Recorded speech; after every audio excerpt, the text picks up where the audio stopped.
My world has always been built on a foundation of facts. Not the shaky, emotional kind, but the cold, hard, verifiable kind. The kind you can hold up to the light and see without a single crack. For 22 years, my bench was my pulpit, and the law was my scripture.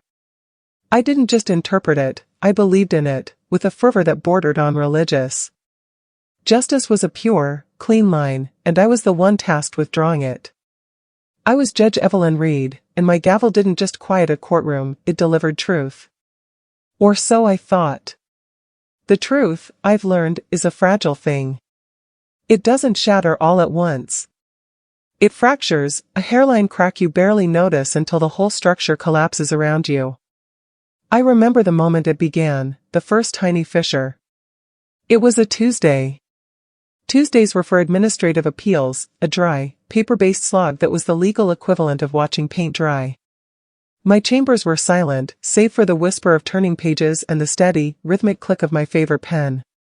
The air smelled of old books and lemon-scented polish, a scent I associated with order. Then, my personal phone, buried deep in my purse, vibrated with a specific, insistent rhythm I'd assigned only to my son, Leo. A text. I almost ignored it. The Leo of the last few years sent texts that were often requests for money, or late-night, rambling messages born of too much drink. But something, a mother's instinct, a primal tug in my gut, made me reach for it. The screen glowed in the dim light of my desk lamp. Just 4 words. Mom. I'm in trouble. My heart, that steady, reliable organ that had remained calm through sentencing violent men to life behind bars, gave a single, painful lurch. What kind of trouble, Leo? I typed back, my fingers clumsy. The 3 dots appeared, pulsed for an agonizing minute, and then disappeared. Nothing. I called. It went straight to voicemail. That was the hook, you see? Sunk deep into my flesh, pulling me out of my ordered world and into a churning, dark sea. I tried to go back to the appeal brief, but the words swam before my eyes. I'm in trouble. It was the kind of vague, dramatic statement Leo had mastered in his teenage years. It could mean anything from a parking ticket to a bar fight. But the silence that followed felt different. It felt heavy. Final. Let me tell you about the woman I was before that text. Evelyn Reed wasn't just a name, it was a reputation. I'd fought for it. I was the daughter of a steelworker and a school librarian, from a town where ambition in a girl was often met with a pat on the head and a suggestion to be more realistic. I wasn't having it. I worked 3 jobs to put myself through college and then law school, surviving on coffee and a stubborn refusal to fail. I remember the blisters on my feet from waitressing, the sting of grease burns, the way my eyes ached from reading case law in the dim light of the library until it closed. I did it all while my friends were getting married, having babies, buying houses. I was building a different kind of life. A life of consequence. When I finally put on the black robe for the first time, it felt like I was donning a suit of armor. It was heavy, that robe. It carried the weight of expectation, of responsibility. I stood before the mirror in my chambers, a 38-year-old woman with shadows under her eyes from too many all-nighters, and I saw not just myself, but the embodiment of the law. I made a promise to that woman in the mirror. I would be fair. I would be impartial. I would be just. The law was blind, and I would be, too. That blindness was my greatest strength. I prided myself on it. I sentenced a beloved local football coach for embezzlement. I sent a weeping grandmother to prison for a hit-and-run. I held a powerful CEO accountable for poisoning a river. In my courtroom, there were no heroes or villains, only plaintiffs and defendants, the guilty and the not guilty. The scales were balanced, and my hand was steady. That steadiness came at a cost, of course. My marriage to David was the first casualty. He fell in love with the fiery, ambitious law student, but he wasn't prepared for the judge. The woman who brought the courtroom home with her, whose mind was always on a brief, a ruling, a sentencing guideline. He'd try to talk to me about his day, about the leaky faucet, about our son's latest report card, and I'd be miles away, mentally composing a ruling. "You're not listening, Evelyn," he'd say, his voice tired. And he was right. I was listening to the echoes of arguments made in my courtroom.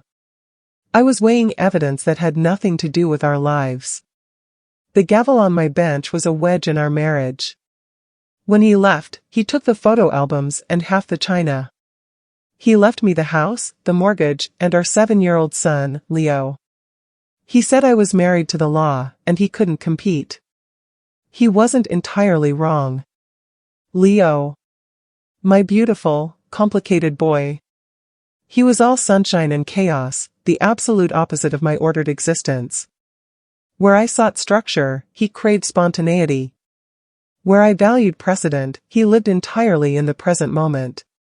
As a child, he'd draw on the walls with crayons, creating vibrant, messy murals where I wanted clean, white paint. I'd scold him, and he'd just look at me with his big, brown eyes, David's eyes, and say, "But Mom, it was so boring before." He found my world boring. When David left, the weight of single motherhood settled on my shoulders, another heavy robe to wear. I tried to be both mother and father, provider and nurturer, judge and, well, not a jury, but the one who delivered the rules. Our house was run on statutes. Bedtime was 9 p.m. sharp. Chores were non-negotiable. Grades were expected to be exemplary. I see now how I failed him. I was so busy adjudicating his life, making rulings on screen time and vegetable consumption and homework completion, that I forgot to just be his mom. I'd come home from a day of presiding over the most heartbreaking human dramas, and I had no emotional capacity left for my son's small, but to him, world-shattering, problems. A failed science project was met with a logical analysis of where he went wrong and a plan for improvement, not a hug. A bully at school was a matter to be handled through proper channels, not a pain to be soothed. I was building a case for his successful future, but I was losing the boy in the process. The teenage years were a rebellion against my entire system of governance. The messy room was a declaration of independence. The dyed black hair and ripped jeans were an appeal against the dress code of our lives. The loud, angry music that shook the pictures on the walls was his opening argument. And I, in my infinite judicial wisdom, responded not with understanding, but with stricter sentences. Groundings. Confiscations. Lectures on responsibility. We were two opposing counsels in the case of the state of our family, and there was no judge to mediate. We were both too stubborn, too set in our roles. He was 17 when he was first brought before a judge. Not me, thank God. It was for possession of marijuana. A small amount, a misdemeanor. I was mortified. The shame was a physical burn on my cheeks. I, Judge Evelyn Reed, the scourge of criminals, had raised a delinquent. I used my connections, of course. I called in a favor with a prosecutor I knew, got him into a diversion program. I didn't see it as a cry for help then. I saw it as a personal and professional humiliation. I sat him down at our immaculate kitchen table, the same table where I'd once helped him with his multiplication tables, and I delivered my verdict. You have embarrassed this family. You have jeopardized your future. This behavior stops now. Is that understood? He just stared at the table, his jaw set, a carbon copy of his father's stubborn silence. He didn't speak to me for a month. I told myself it was a necessary punishment. I was teaching him accountability. I was, in reality, driving the final nail into the coffin of our relationship. He moved out a week after his 18th birthday. He left a note on the fridge, held by a magnet from a trip we took to the Grand Canyon when he was 10. Gone. Don't worry. I'll be fine. The canyon between us was now literal. The years that followed were a series of sporadic, worrying phone calls. Jobs that never lasted. An apartment I never saw. A girlfriend I never met. He was a ghost at the edges of my life, a persistent, aching absence. I'd see young public defenders in my courtroom, passionate and bright-eyed, and I'd think of the brilliant man my son could have been. I'd see a young man about his age being led away in handcuffs, and a cold dread would wrap around my heart. I'd push it down. Leo was smart. He was a good kid, deep down. He'd find his way. The day after the text, he still wasn't answering his phone. The dread was no longer a whisper, it was a roar in my ears. I was in the middle of a sentencing hearing for an armed robbery. The defendant, a young man not much older than Leo, was weeping as his mother looked on, her face a mask of devastation. I looked at her, this woman whose world was ending in my courtroom, and for the first time in my career, I didn't see a defendant. I saw a son. I saw a mother's heart breaking. My voice, when I pronounced the sentence, wavered. The court reporter looked up, surprised. I never wavered. I went back to my chambers and called my old friend, Ben Mitchell, a homicide detective. My voice was tight, professional, but he heard the tremor underneath. Evelyn? Everything okay? Ben, I need a favor. It's about Leo. He sent me a worrying text yesterday and now he's not answering his phone. Can you just see if anything has come across your desk? His full name is Leo Alexander Reed. The silence on the other end of the line was profound. It was the silence of a bad diagnosis. Evelyn, he said, his voice dropping into a register I knew well, the one he used to deliver bad news to families. You need to turn on the news.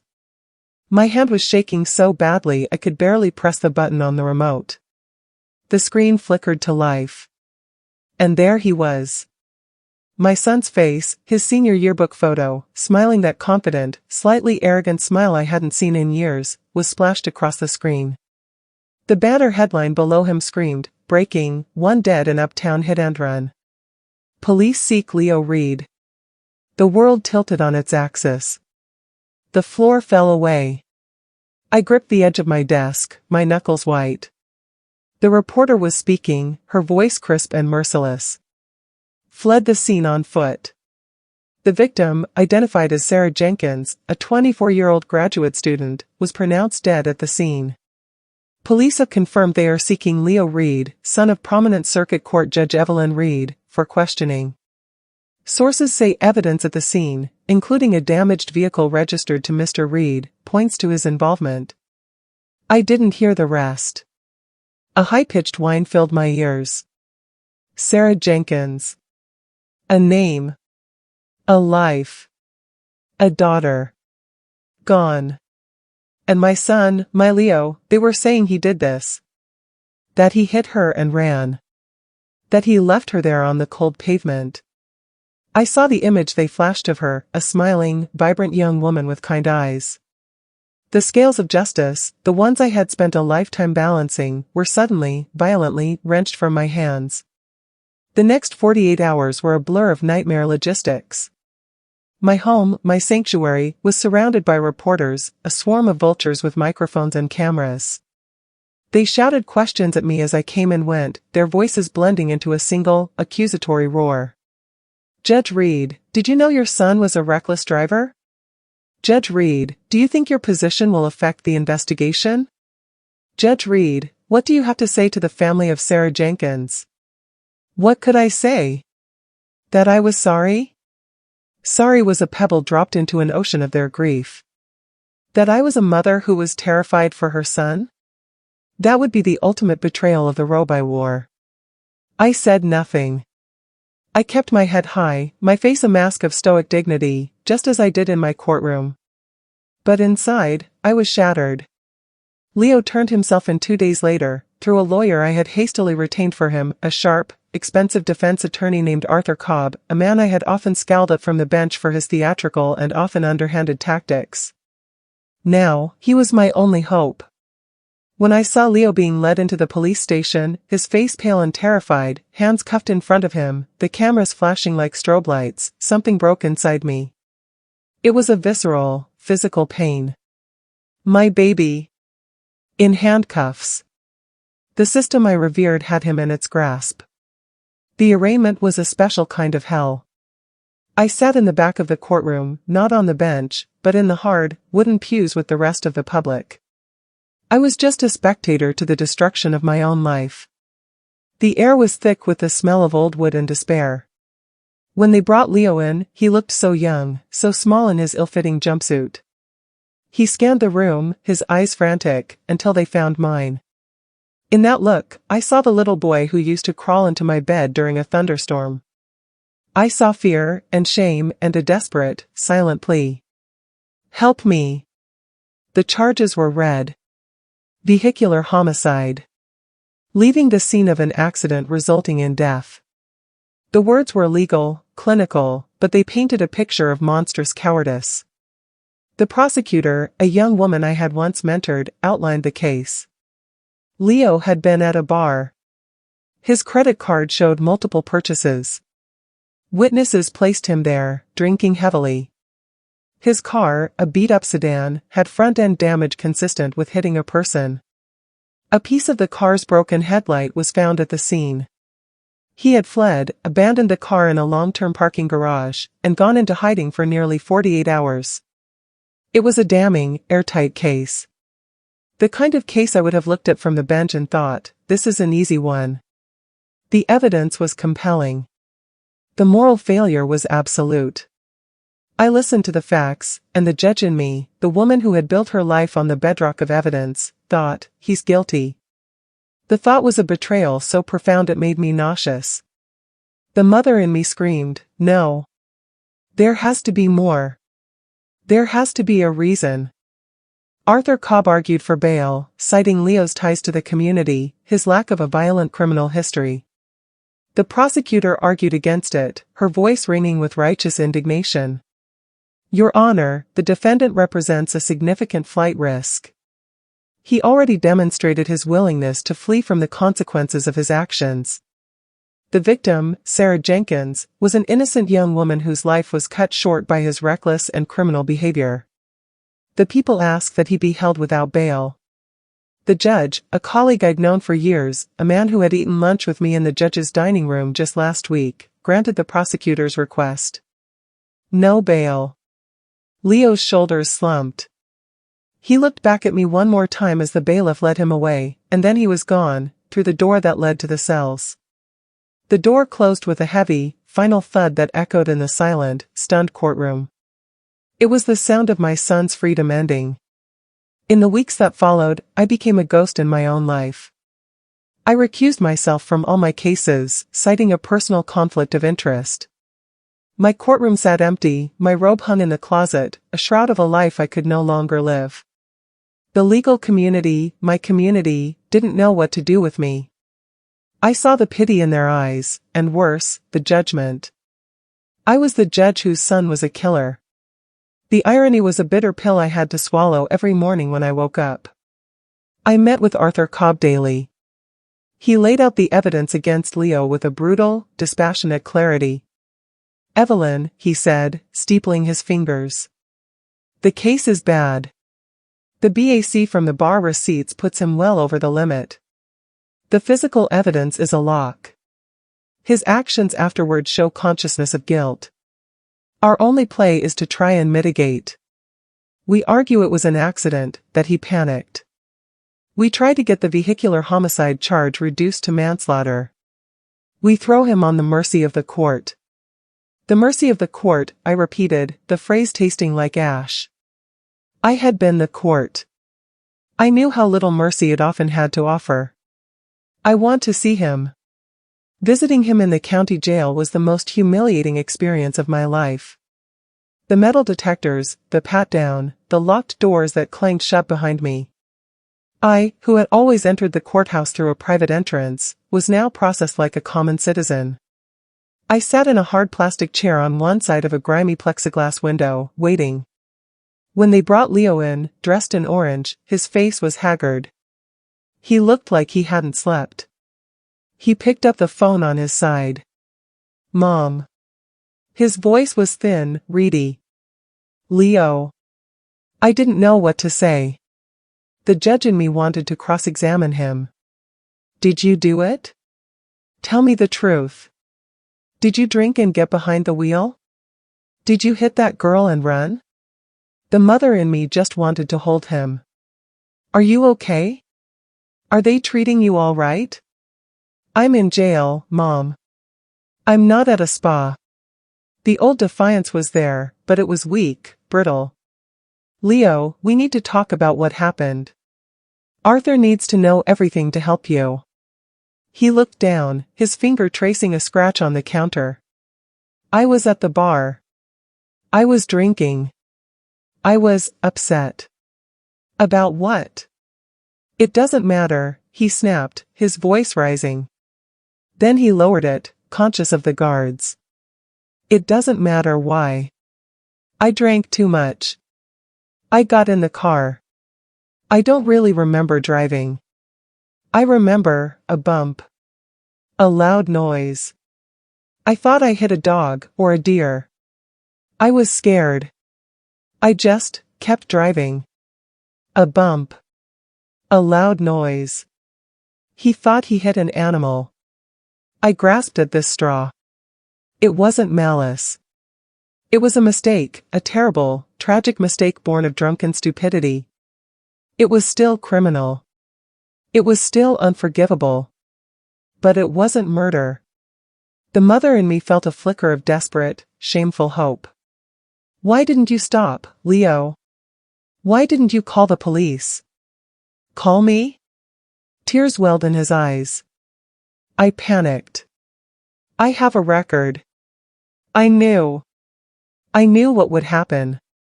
I knew what you would think. He looked at me, and the raw hurt in his gaze was a physical blow. You always think the worst of me. You always have. You look at me and you see a problem to be solved, a case to be adjudicated. You never just see your son. His words hung in the air between us, amplified by the static of the phone line. They were the truest thing he had ever said to me. I had been his judge long before this crime. I had sentenced him to a childhood of expectations he could never meet. I had found him guilty of not being the son I envisioned. Was I somehow complicit in this? Had my relentless pursuit of order created this chaos? I left the jail that day more broken than when I entered. I drove to the office of the district attorney, a man named Robert Walsh. I had known Robert for 20 years. We'd served on bar association committees together. I had officiated at his wedding. I walked into his office, bypassing his secretary, and saw the immediate discomfort on his face. Evelyn, he said, standing up. I can't imagine what you're going through. Robert, I'm here as Leo's mother. The words felt foreign on my tongue. I'm not asking for special treatment. I'm asking you to look at the facts. He thought he hit an animal. He panicked. It was a terrible, tragic accident. This isn't a case of murder. He's not a monster. Robert's face was a mask of professional sympathy. Evelyn, with all due respect, the facts are the facts. He was drunk. He killed a young woman. He fled. The why doesn't change the what. The public is out for blood on this one. The media is all over it. Judge's son kills innocent student. You know how this looks. If I offer him a sweetheart deal, it'll look like favoritism. It'll destroy the public's trust in this office. In the entire system. The system, I whispered. I looked around his office, at the law books, the framed diplomas, the portrait of the governor. It was a mirror image of my own chambers. This was the system I had devoted my life to. It was cold and rigid, and it didn't care about a mother's pain. It only cared for the facts. And the facts were damning. The offer is 25 years, Robert said, his voice soft but firm. He pleads guilty to vehicular homicide. We drop the failure to appear. He'll be out in 15 with good behavior. 25 years. Leo was 24. He would be nearly 50 when he got out. His life, as he knew it, would be over. The best years, gone. I felt the walls of the system closing in on me, suffocating me. He's just a boy, I said, my voice cracking. Sarah Jenkins was just a girl, Robert replied gently. And with that, he held up a mirror to my own hypocrisy. In whose favor was I asking him to tip the scales? The victim deserved justice. I had said that very thing from the bench 1,000 times. I went home to my empty, silent house. The portrait of Leo as a gap-toothed 7-year-old smiled at me from the mantelpiece. I looked at my reflection in the dark screen of the television. The woman staring back was haggard, her eyes shadowed with a grief I had never known. Who was I? Judge Evelyn Reed, who believed in the inviolable rule of law? Or was I just Leo's mom, a woman who would burn the whole world down to save her child? The trial date loomed. The media frenzy intensified. I was a pariah. I stopped going out. I lived on tea and a constant, churning anxiety. Arthur Cobb was preparing a defense, but it was a defense of desperation. He was going to put Leo on the stand, have him cry, have him express remorse, and beg for leniency. It was a humiliation. It was a surrender. One night, I couldn't sleep. I went into my home office, the place where I used to prepare for trials, where I had written opinions that shaped the law in our state. On my desk was a framed copy of my oath of office. I, Evelyn Reed, do solemnly swear to administer justice without respect to persons, and do equal right to the poor and to the rich, and that I will faithfully and impartially discharge and perform all the duties incumbent upon me. I had lived by those words. They were the cornerstone of my identity. But now, they felt like a lie. How could I be impartial when my own son's life was on the line? The law demanded I see him as a defendant, a case number, a set of criminal actions. But my heart screamed that he was my child, the boy I'd rocked to sleep, the teenager whose forehead I'd kissed while he slept, the young man whose brokenness I had failed to mend. I opened the bottom drawer of my desk, the one where I kept my most personal things. Under a stack of old birthday cards from Leo, I found it. A small, wooden box. Inside was not a piece of jewelry or a keepsake, but a simple, smooth, gray stone. Leo had given it to me when he was 6. We'd been at the beach, and he'd spent hours searching for the perfect one. "This is for you, Mom," he'd said, his small face serious. "It's a magic stone. It's for when you're sad at work. If you hold it, it will make you remember me and you won't be sad anymore." I had kept it on my bench for years, my secret talisman. A reminder of what truly mattered. When had I taken it home? When had I stopped needing its magic? I held the stone in my palm now. It was cool and smooth. It held the memory of a sunny day, of a little boy's unconditional love. And in that moment, the conflict that had been tearing me in two finally resolved. It wasn't a quiet resolution. It was a cataclysm. The law was about truth. But it was a cold, hard truth, a truth that didn't allow for redemption, for human frailty, for the desperate, flawed love of a mother. My love for Leo was messy, and painful, and irrational. It was the opposite of everything I stood for. But it was the truest thing I had ever known. I couldn't be the judge anymore. I could only be the mother. The climax wasn't in a courtroom. It was in Arthur Cobb's office, 2 days before the trial was set to begin. Leo was there, brought in from jail, his wrists and ankles in chains. Arthur was there, spreading out his notes. I sat opposite them. "Okay," Arthur began. "The strategy is simple. We humanize Leo. We talk about his childhood, his struggles." "No," I said. My voice was quiet, but it cut through the room like a blade. They both looked at me. "What do you mean, no, Evelyn?" Arthur asked, irritated. I looked at Leo. I saw the fear in his eyes, but also the resignation. He had already given up. He believed he was guilty. He believed he deserved whatever happened to him. He had internalized the verdict I had been delivering his whole life. "We're not going to trial," I said. Leo's head snapped up. "What?"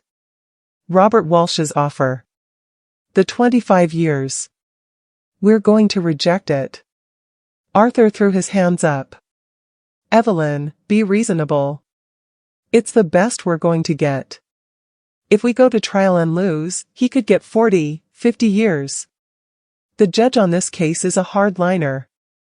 I know the judge, I said, my voice steady now, certain for the first time in months.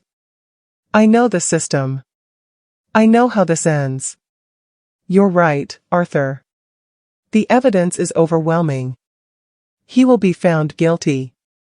I turned to Leo. But you are not just guilty of this crime, Leo.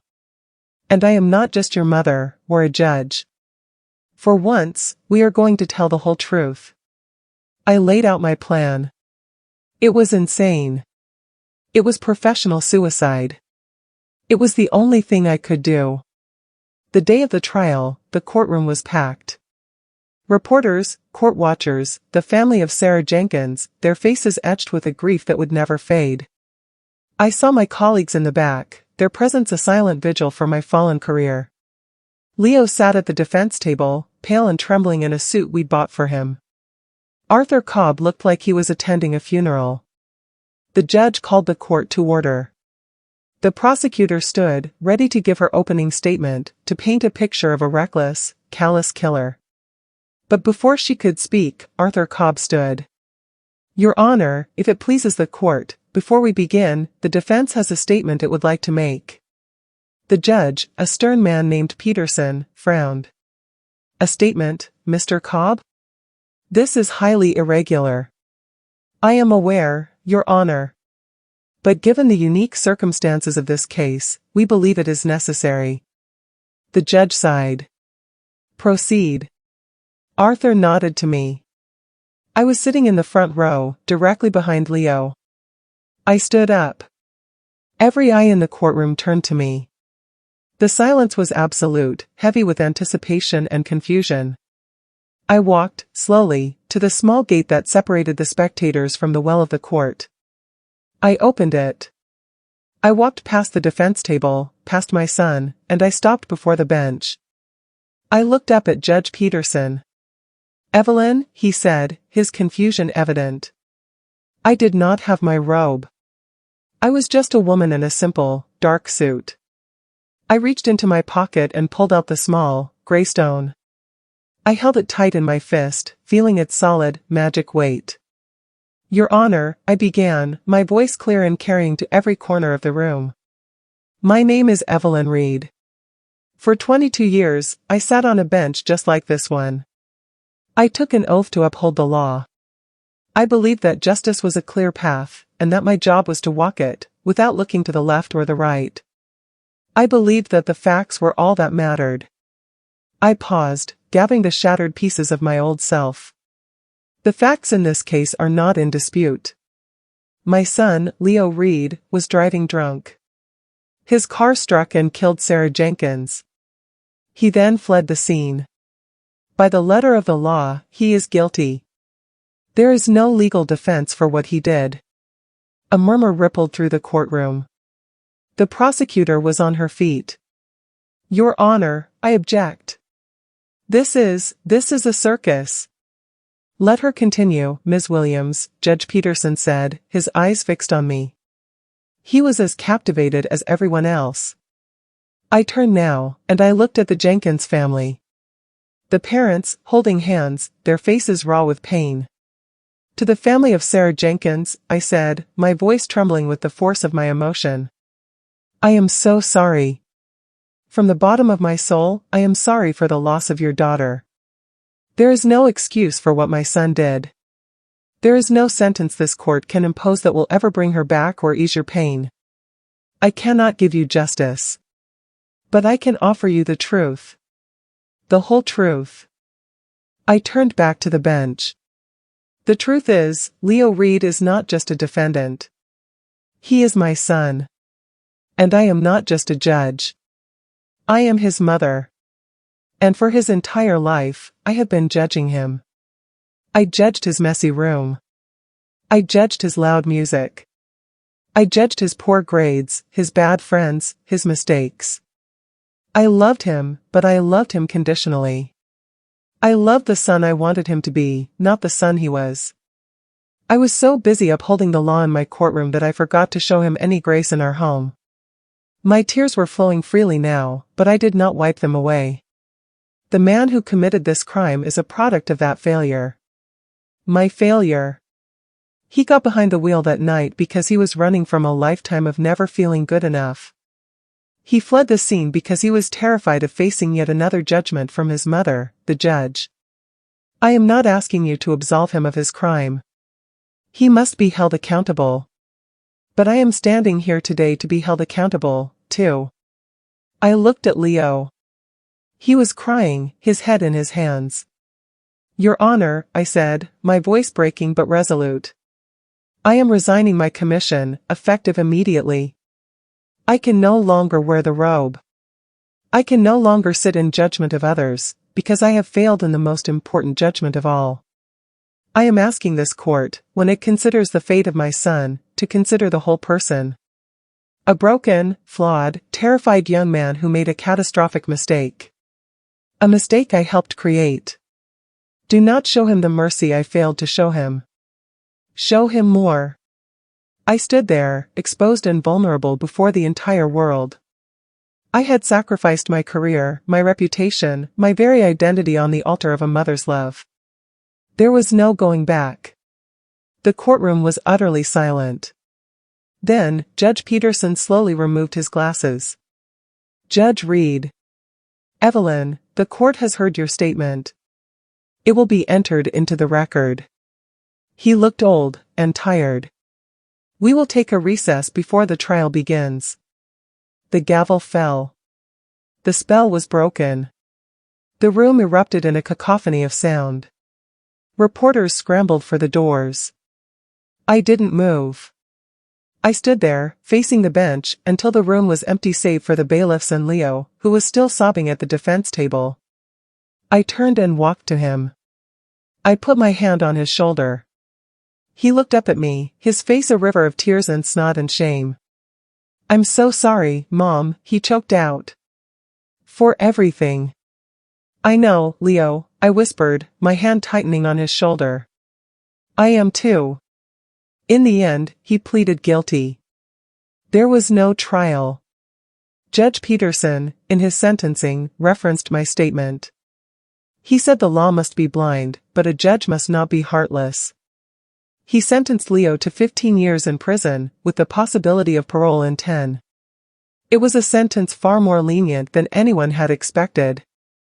It was a sentence that acknowledged, in some small way, that justice is not just about punishment, but about context, about humanity, about brokenness.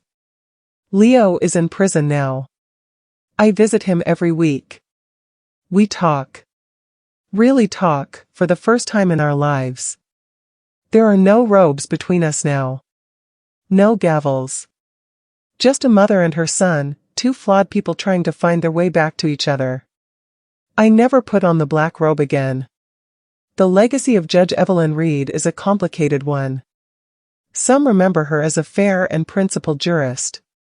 Others remember her as the woman who broke in front of the whole world. But my legacy is not in the law books. It is in a prison visiting room. It is in the hope that one day, my son will come home, and we will have a chance to build a new relationship, one not based on judgment, but on forgiveness. The law I served for so long demanded a choice between right and wrong. But life is rarely that simple. The real choice, the hard choice, is between being right and being human. I was the judge who believed in justice, until my son became the criminal everyone wanted behind bars. And in losing everything, I found the only thing that ever truly mattered. A mother must choose between law and love. And I, finally, chose love.